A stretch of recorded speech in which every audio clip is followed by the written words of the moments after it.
I am very late on this great film. But to be fair, I only started YouTube just a month ago, so I mean, give me a break. If you go on YouTube and type in Whiplash, ending explains, a lot of people will summarize the ending instead of giving you a meaningful interpretation. I'm not criticizing them for this because they do what the title suggests, explain the ending, not try to find a meaning behind it. Thus, this video. I spend way too much time on the internet, so I have a pretty great grasp on the public opinion of Whiplash and how to properly wipe down Windows. No one really gets the ending. Now, I don't really feel the need to say this, but I don't want to come off as having a superiority complex. So I'll say this. This video is purely subjective, as all my videos are, and as such, this is my interpretation. Even if I do back up my arguments with events in the film, that does not validate my arguments automatically. This goes for any video essay you watch anywhere. Art is art. Many people have different interpretations of that art. Even if the author straight up tells you, oh, I made this movie specifically for this message, don't read too deep into it, tell them to fuck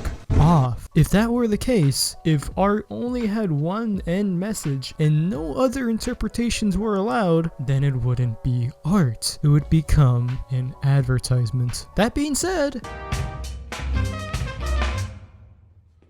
Not quite my tempo. let me tell you why you're wrong about Whiplash. I loved Whiplash. I thought it was a realistic film on how hard it is to make it in the world of jazz, and to a higher extent, the goals you set for yourself. However, I wouldn't call it a masterpiece in confidence, because it does have one big flaw.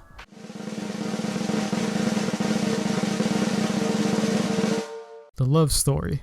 I mentioned in my Donnie Darko video that I do enjoy a good love story. I think love is such a basic human emotion that we can all relate to, yet it impacts us in such various ways that you can do so much with it, because a love story should be human, displayed with its ups and downs for beauty and death. With Whiplash, the love story felt forced, but was justified to give a higher degree of intensity for our main protagonist, Andrew. In order to explain why I didn't find the love story enjoyable, we have to explain a piece of why people do not understand the ending of Whiplash, and that is Andrew. I'm guessing most people.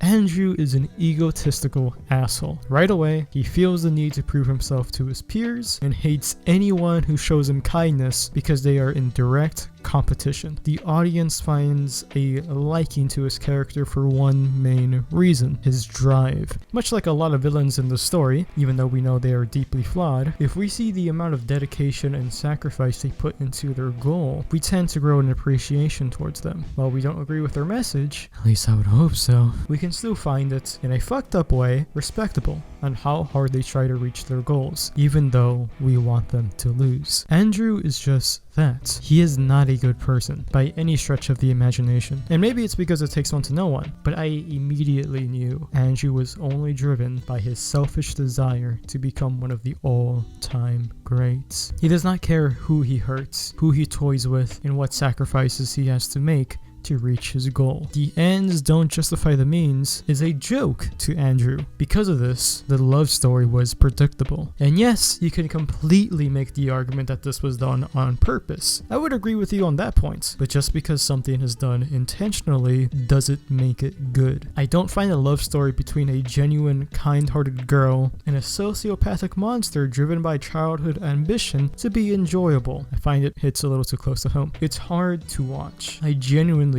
cringed at every scene the love story was displayed in, because I knew how it was going to end. And when I did see you, you treat me like shit because I'm just some girl who doesn't know what she wants, and you have a path, and you're going to be great, and I'm going to be forgotten, and therefore you won't be able to give me the time of day because you have bigger things to pursue. That's exactly my point. That being said, I did say the love story is the only flaw I had with the film. That's it. The writing, atmosphere, dramatic scenes of vile acts that Fletcher makes throughout the film, while showing the deep emotional trauma Andrew has that persists him like a thief in the night, is incredible. It goes without saying, but the music is perfected to symbolize the raw human emotion the characters are feeling in that particular moment. It's such an amazing film. So, back to the point of the video. Where do people go wrong in the ending of Whiplash? Well, for one, people mistake Andrew for the victim. He is not. He is a grown man knowing full well that he is being trained by a complete sadistic maniac, but he follows his guidance willingly because of his status and talent. To Andrew, that's all that matters. 34 is not exactly my idea of success. I'd rather die drunk, broke at 34 and have people at a dinner table talk about me than live to be rich and sober at 90 and nobody remember who I was. You're either successful or nothing. Fletcher is the conflict of the film, but not really the villain of the film, if that makes sense. He is a completely repulsive, albeit funny at times, human being, yet he ultimately does give Andrew the platform to prove himself twice throughout the whole film. Yes, the training is torture, and he tries to embarrass him at the ending scene, but he still lets him prove himself, which he does ultimately